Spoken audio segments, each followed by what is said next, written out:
Welcome to your 5 minutes of self-care. So today we're going to speak about emotions, energy in motion.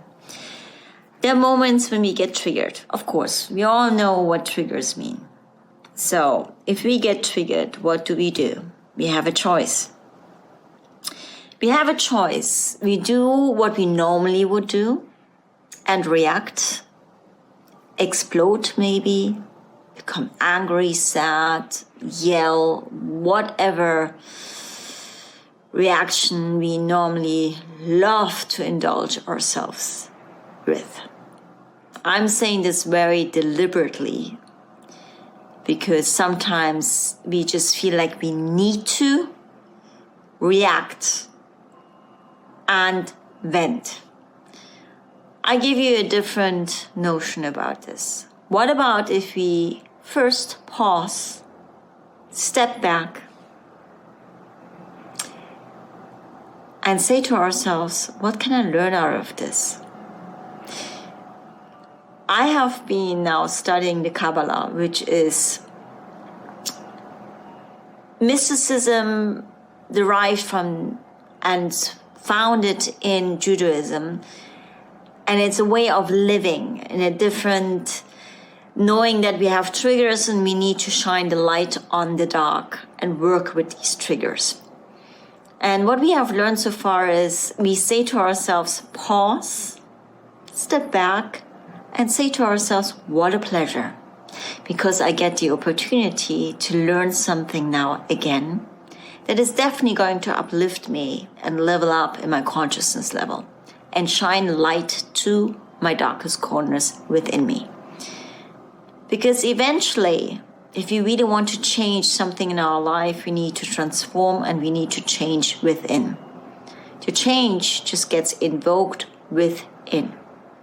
So if you find yourself in a situation where you get triggered, and you maybe have found yourself so many times in the same situation, and you would love this to change, you would love not to actually experience the similar situations again and again in your life, what can you do?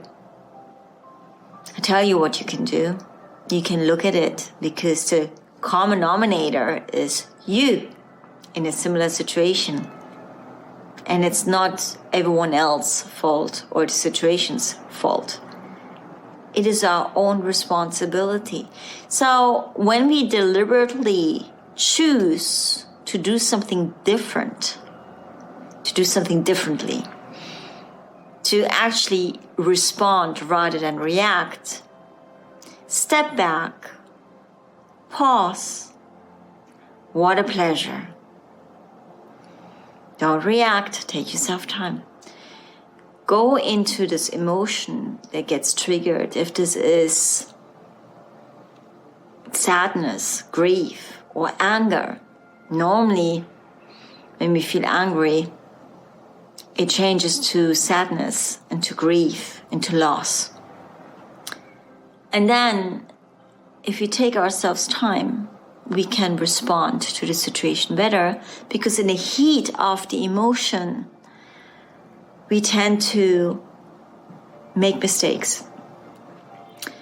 And what we need to learn is to go through this burn, this pain, this suffering, to understand that how can we change and become more resilient, stronger, and how can we shift our perspective and transform that this lesson does not come back again. Because there's a reason why this lesson is coming back to us.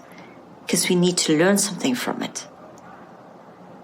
And this is self-development, part of self-care, self-love, and also helping us to co-create our life.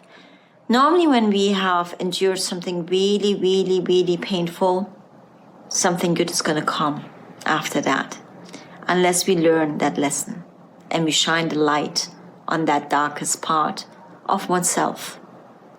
That requires a lot of humility. That requires also ego death, that our egoic mind goes through a certain sense of death and letting go.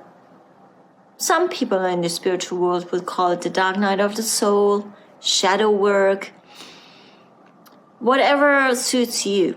There are many different traditions, many different philosophies. At the end of the day, everything comes to the same point, objective. How we can transform, co-create our life, and understand the laws of the universe. I hear many people say that, he will never change, or I will never change, I'm just the way how it is. How is that going for you? Now, honestly, deep down inside, how is that going for you to stay the same? Do you feel stuck? Do you feel being a victim of your surroundings, your external circumstances? That is our choice, to unstuck ourselves and change within. Namaha, namaste.